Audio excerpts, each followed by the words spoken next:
Alors moi c'est Atoumata Sissako, je suis la fondatrice d'Ethnical Fragrance et présidente de Lotus Community, qui est une association qui vient en aide aux femmes victimes de violences. Et on traite 3 sujets, donc l'épanouissement de la femme, les adolescentes femmes de demain et l'accompagnement de victimes. Avant d'être Ethnical Fragrance, c'était le bar à Chouraï. Ouais. On va parler de Chouraï parce que j'ai lancé du coup sur Instagram, connaissez-vous le Chouraï, j'ai un peu expliqué, mais en fait les retours que j'avais c'est « Oh j'aime bien mais ça sent fort » et moi l'expérience que j'ai eue avec ça, c'est que quand je venais d'arriver en France, j'avais mes copines, même des amis blancs, qui me disaient « Vous les noirs, vous sentez mauvais, vous sentez fort ».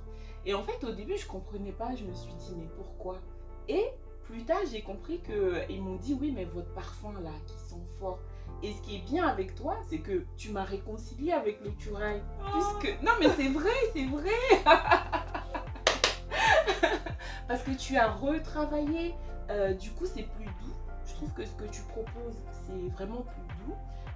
Ça donne envie, en fait, d'acheter et d'utiliser, quoi.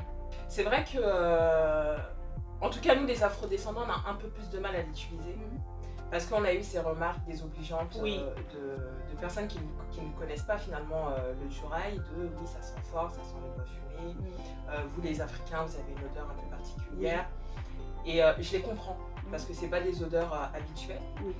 Eux ils sont plus sensibles aux odeurs plus douces, moins entêtantes. Et nous on aime tout ce qui est... abusé, on va dire, parce que même quand on met du Chouraï, et j'arrête pas de le dire à mes clientes, à petite dose, vous n'avez pas besoin d'en mettre toute la journée, ça ne sert strictement à rien, sauf si c'est de la mauvaise qualité. Là, effectivement, malheureusement, le parfum part au bout d'un certain temps. Mais moi, j'aime tellement ça, j'ai baigné dans ça, enfin, ça fait partie de moi, c'est moi en fait, le Chouraï. Je pouvais pas m'imaginer ne pas l'utiliser, parce que même nos hommes, en fait, maintenant, à force d'avoir senti chez eux avec leur mère, leur sœur et tout ça, ils veulent plus en entendre parler. Ah oui. Alors ça se perd, c'est quelque chose qui se perd avec nos enfants qui connaissent pas finalement. Absolument trouver une solution. Et du coup, comme tu as dit, j'ai travaillé sur une technique de macération qui fait que si tu l'as testé, celui que je vous ai offert, t'as vu, il brûle moins vite. Il a tendance à brûler moins vite et il est tellement bien imprégné que finalement il carbonise pas à la minute. Et le parfum qui reste, c'est le parfum avec lequel je l'ai fait. Ah, c'est pour ça. Et ce qui reste, c'est tellement agréable. C'est ça. Donc moi j'étais agréablement surprise. Je me suis dit waouh, bravo. Tu nous as réconciliés avec le Chouraï.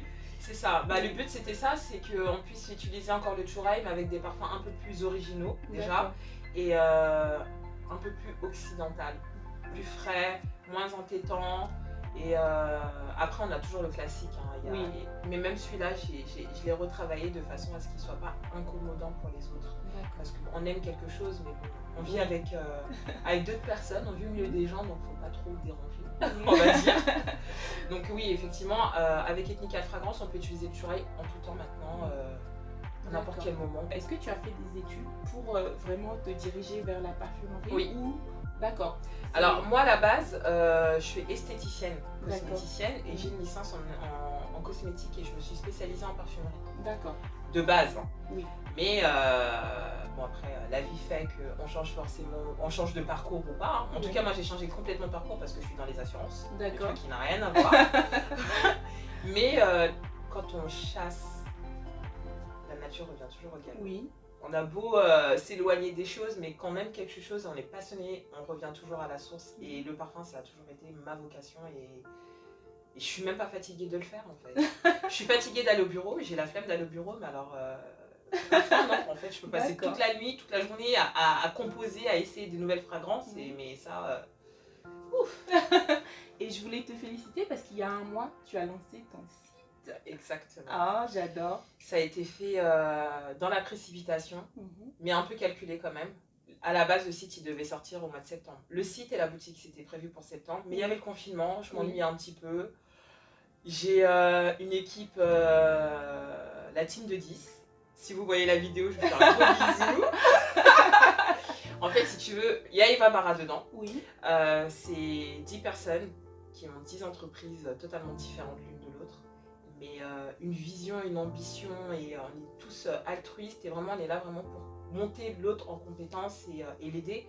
En 2 semaines, on a pu sortir le site et tout faire, quoi, les packaging. Enfin, on a tout fait en 2 semaines. Franchement, bravo. On n'a pas dormi.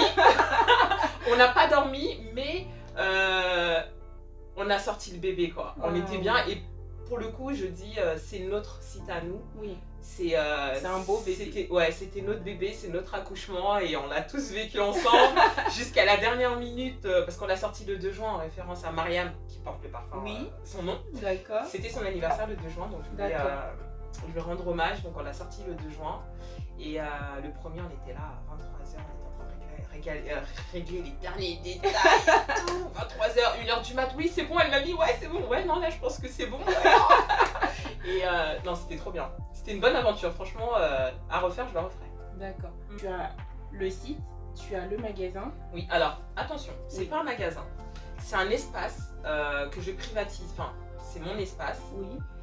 La cliente réserve un créneau de 3 heures pendant lequel elle peut confectionner soit son turai, soit son parfum. Donc j'ai un piano d'essence, et avec lequel on peut composer son parfum. Je pars du principe que si quelque chose n'existe pas, on le crée. Ouais. Ça c'est bien ça. Donc si dans tous les parfums que je propose, il n'y a aucun parfum qui convient à la cliente, elle peut composer... On compose le sien, ce sera le sien. D'accord. Tout simplement. Et du coup, toi, tu es vraiment spécialisée dans plutôt parfum de luxe. Exactement, parfum de niche, parfum de luxe. J'aime l'idée de savoir qu'on peut trouver des pièces rares même en parfumerie. Oui. J'espère, en tout cas, c'est pas du tout dans mes objectifs, qu'Ethnical Fragrance ne sera pas chez Sephora. D'accord. Malgré que... non, pas malgré, tant mieux même. Alors que je fais partie de l'association française de l'association française de parfumerie. Oui. Non, de parfumerie française qui regroupe les 27 meilleurs parfumeurs du monde. Waouh. Guerlain, Chanel, Dior. Wow. Je suis l'année prochaine, bon, il sera dessus. Oh là là.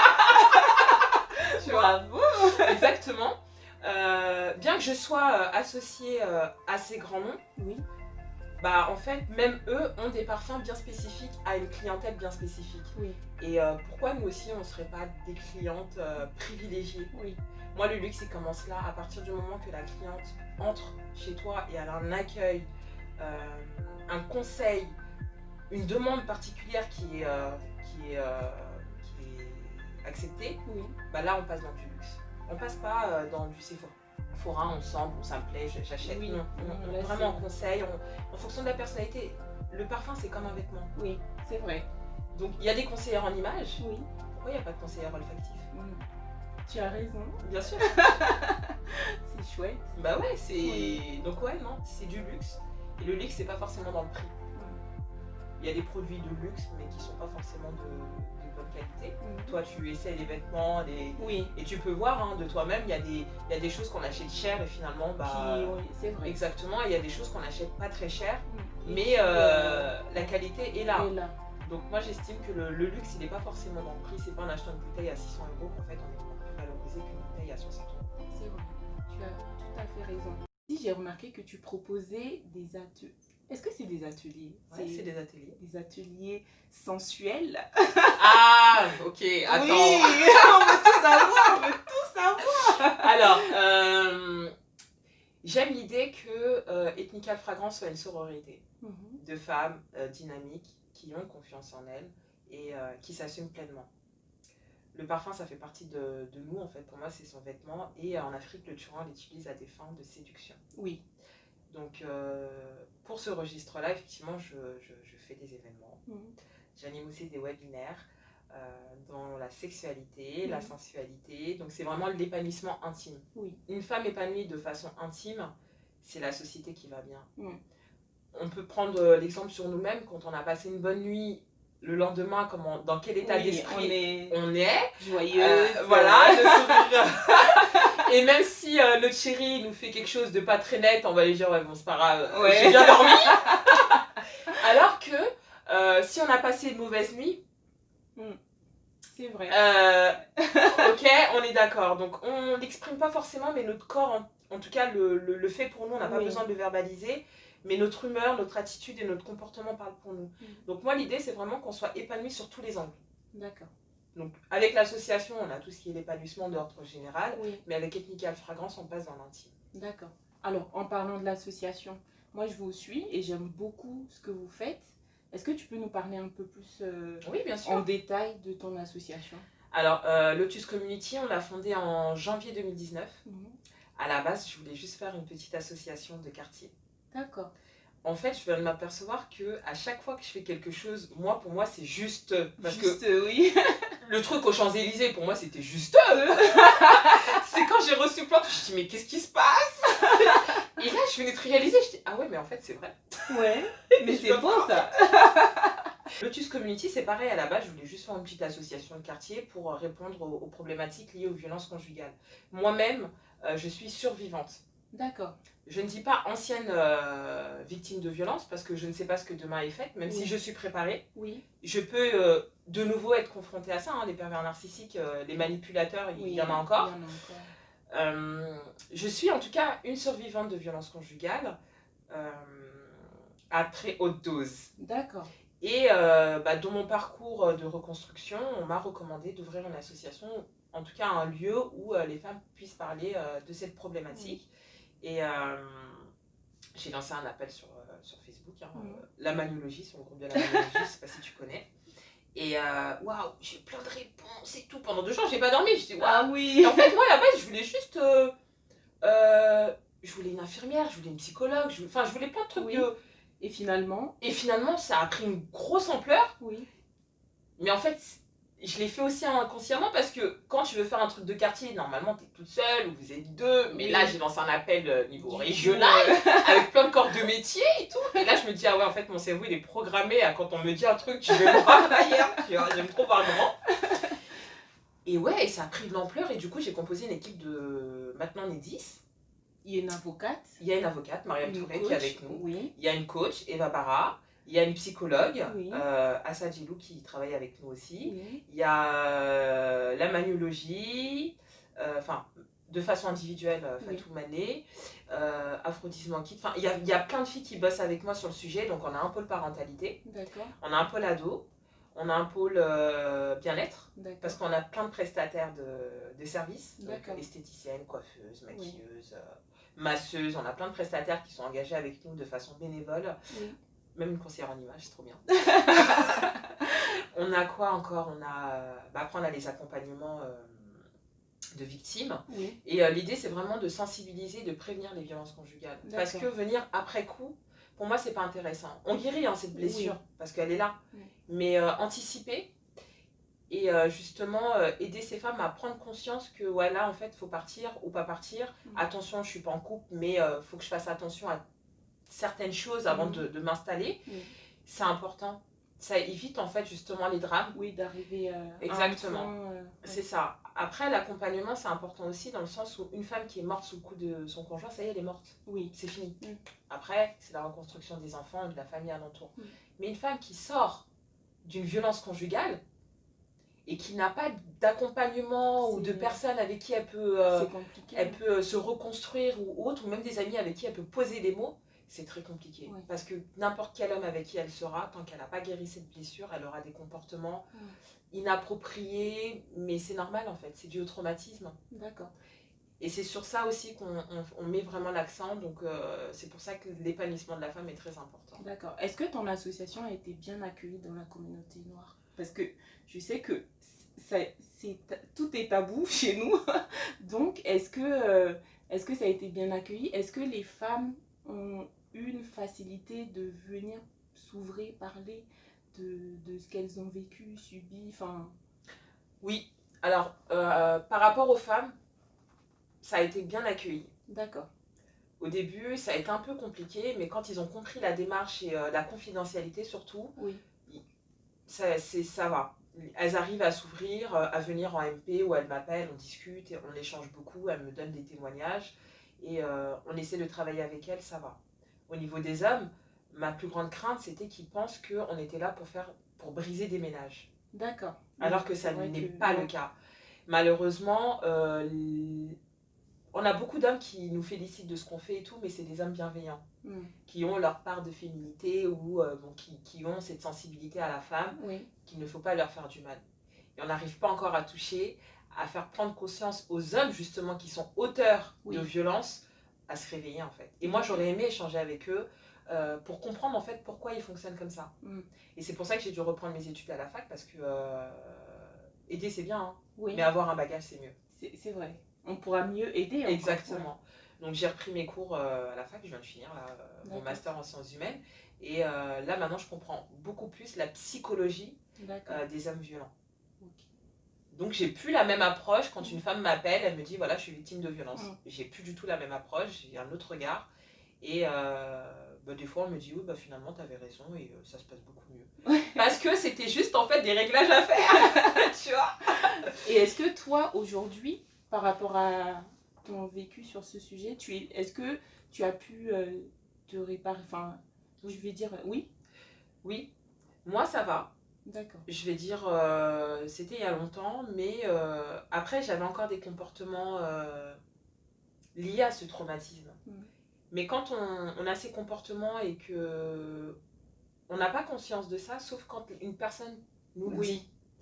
T'es comme ci, t'es comme ça. J'ai certains trucs encore, hein, mais parce que je suis divorcée, mon ex-conjoint là, il me dit oui voilà t'as tel ou tel comportement, et sur le coup on n'y réfléchit pas, mais après en prenant du recul, ouais c'est vrai. Et en fait il faut poser les mots et en parler à quelqu'un d'extérieur qui pourra avoir une autre lecture et nous amener à réfléchir, et ensuite on sait d'où ça vient. À partir du moment où on sait d'où ça vient, c'est bon. On arrive à ouvrir la porte de la guérison et passer à autre chose. D'accord. De toute façon, c'est fait. Hein. Oui. C'est fait. Je suis là et je ne peux que aider d'autres femmes à sortir de là ou à ne pas y être. C'est pour ça qu'on a un pôle ado qui est vraiment important. C'est les femmes de demain. C'est les futures youtubeuses, c'est les futures parfumeuses, c'est les futures Oprah Winfrey et pourquoi pas les Michelle Obama. Donc, nous, on veut vraiment les accompagner à devenir des meilleures versions d'elles-mêmes. Sans passer par ce que nous on a enduré. Parce qu'on est aujourd'hui ce qu'on est, mais avec nos blessures. Si on peut éviter qu'elles passent par là. Donc je pense qu'elles peuvent devenir meilleures qu'elles sont maintenant et meilleures que nous, sans passer par, sans prendre nos valises. Bravo. On essaye. Hein. Non mais franchement un grand bravo, parce que moi la femme que je vois en face de moi, c'est une femme forte, courageuse. Et une femme bienveillante. Aujourd'hui, franchement, pour le coup, je suis une femme complètement épanouie. Ça se voit. Je suis heureuse. Et malgré que je peux avoir des coups de fatigue, des coups de mou où j'ai envie de tout plaquer, mais j'aime ce que je fais et je vis de ce que j'aime. Et c'est ça qui est important. C'est beau. Aimer faire ce qu'on aime, en fait. Et profiter de chaque instant, parce que demain... on va pleurer, hein. On passe du rire aux larmes et de larmes au rire, c'est inévitable. Donc quand je rigole, j'en profite de ce moment-là et je me dis, demain je vais peut-être pleurer, je sais pas pourquoi, mais en tout cas. Et quand je pleure, je me dis, c'est pas grave parce que je sais que demain je vais rigoler. Donc on avance. Merci. Mais merci à toi. En septembre, on a le week-end décomplexé. Ouh là là, ça va être chaud. Hein. Donc je vous invite à aller, il y a toutes les informations sur le site. Le week-end décomplexé, c'est...